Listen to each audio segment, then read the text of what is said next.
Welcome to The Big Picture. I'm Phil Arno. With the coronavirus taking over our lives here in Western New York and throughout the country, we're in uncharted territory. A lot of people are taking precautions and making adjustments. Businesses also are faced with difficult times and decisions. WBBZ caught up with two of Buffalo's most prominent business leaders recently. Bill Yonke, president of Liberty Cab, and hospitality icon Russell Salvatore. As a restaurant owner and hospitality icon, you are joining so many others in almost disbelief. No one has ever seen or witnessed anything like this in our lifetime. John, 70 years in the business, I have never seen anything like this. I tell you, it brought tears to my eyes when I seen that they were going to close down the restaurants. I was expecting it, and so forth. And it's really, really a sad thing when all the employees found out, what are we going to do? And I mean, there's so many people who live week to week, and they're asking me, how long is this going to last? I mean, how do I know how long it's going to last? Let's keep our fingers crossed with a little prayers and everything. The man up above makes it end a lot sooner than they're predicting. Let's hope so. And with the employees, I know a lot of other restaurants are faced with this as well. Some of these employees, like you said, their hourly wages and their tips and all of that is going to stop. It's tough. It's real tough. It's very, very tough. You feel sorry for them. We're going to bring a few in, and they'll give us a chance to blitz the kitchen and give them a few hours where they can get a couple bucks in their pocket to survive. I mean, they've been around long enough that we'll make sure they're very comfortable. I will never hurt anybody. Yeah, that was going to be my follow-up, because your generosity is such, but business is business, and with that, the hotel will remain open, but the restaurant will temporarily close. Yes, I first had plans on closing the hotel, but then Mark, my partner, we have like about 15 guests in the hotel that are from out of town, salespeople that come in, and we have to have a person behind the desk answering the phone. And I live upstairs. He didn't want me to be in the hotel all by myself, so I got some guests staying with me, But I mean, we have the hotel, and I mean, it's open to the public. It's naturally it'll be no bar open or food, but it's probably one of the nicest places to come relax in jacuzzi suites. And if anybody comes, we're not going to break any records. We're going to upgrade them into a royal suite, make them feel as comfortable as they can.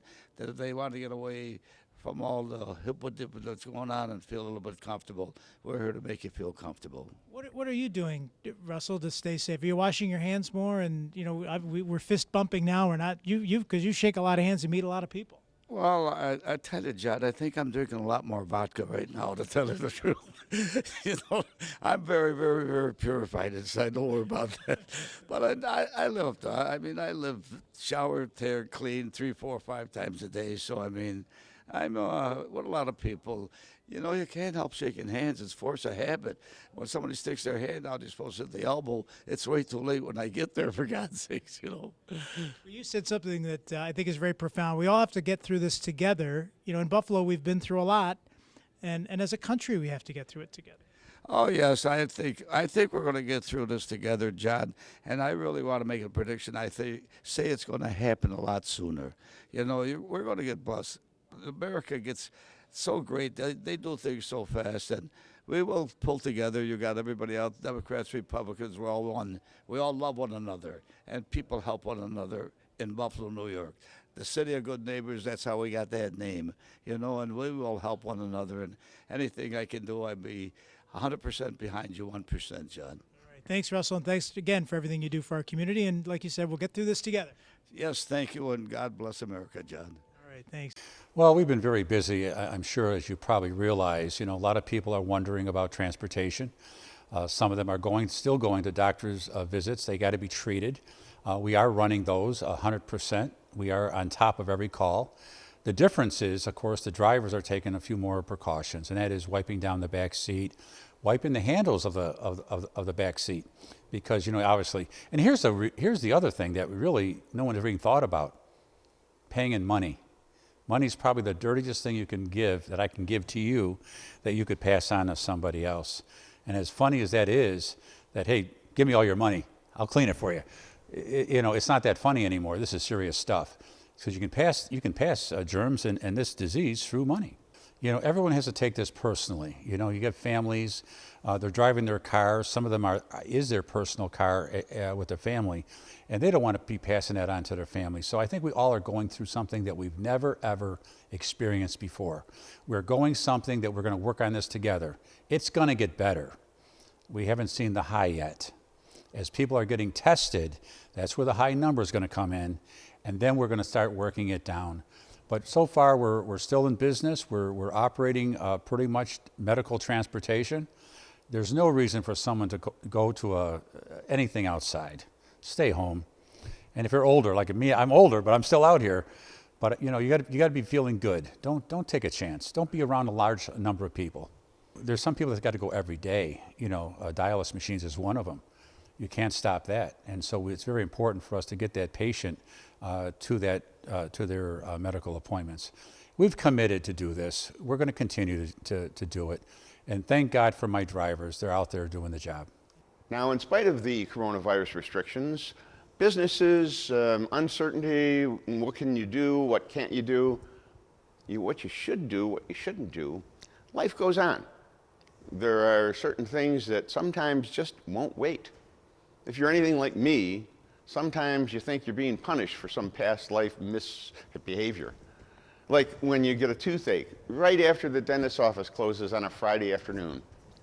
Or you're looking forward to that driving vacation that you've been planning for a year just as your car breaks down. Well, I don't know of many dentists that make house calls these days, but I might have some good news for you if you need help with that four-wheeled pain in the asphalt. With me on this big picture is Matt Gailey of STEM Automotive. Matt just might be the answer to one of our little headaches that pops up every once in a while. Matt, you have a mobile service, automotive service. You go to locations to help people with car problems. That's right. Tell me a little bit about, how that works.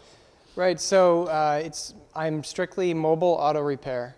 So that means I go to clients' homes, to their works, to their work, basically wherever they are. I've even had clients that break down in a parking lot and just leave the car there until I can get to it.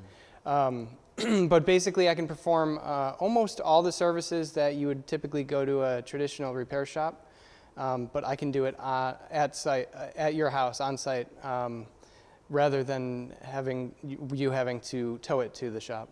Now, If there's somebody who's having a problem with a car, oftentimes, like I said, maybe it breaks down at the last minute or whatever, you're not the AAA, but how long does it take you to respond to somebody that has a problem?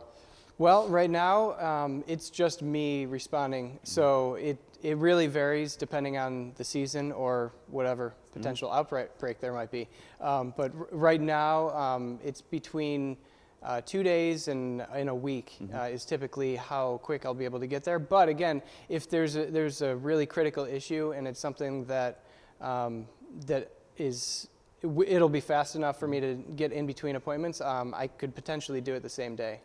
Now, the types of problems that you deal with, engine, transmission, brakes, I mean, tell me, is there anything that people that having a problem they should consider if they're calling you? I mean, what kind of problems do you deal with? So actually the vast majority of my work is maintenance.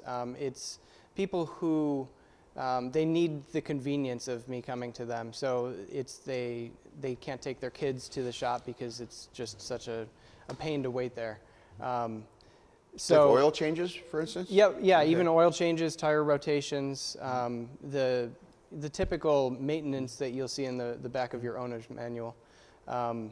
So in addition to that, the repairs, so typically one of the most popular services, the initial consultation, where I come out, I look at whatever issue you have, I provide an accurate diagnosis and estimate for repair, and then typically if it's a minor issue, which most of them are, I'll reschedule for a couple days later to do the repair. That way I can keep order in my day and plan it out as efficient as possible. Now, for people who are listening and who are thinking, you know what, I have a problem with my car, that might just help. the next question is, how does the cost compare with going to a garage or a dealership? I know dealers quite often are pretty expensive when you have to deal with, a new car dealer, for instance, whatever. Right, right. So the maintenance I do is very comparable to an independent repair shop, which is typically more affordable than a dealership, for example. Repairs, a lot of times, one of the reasons the dealerships are expensive is because cars aren't what they used to be. There are a lot of technology in cars, a lot of computers. You need a lot of resources. So in turn, some of the repairs are expensive, but when I'm just comparing to a dealership cost, I'm typically more affordable or the same, and you get the added convenience of me coming to you. Well, okay, that's terrific. I mean, we certainly can use services like that. Convenience, especially in these days, convenience is a value. As we go to break, we're going to leave you with some information on how you can connect with STEM Automotive. And when we come back, we're going to talk to Buffalo's Italian-American connection to the coronavirus, a gentleman who instructs in Italian at a couple of local universities. A very interesting conversation. Stay tuned.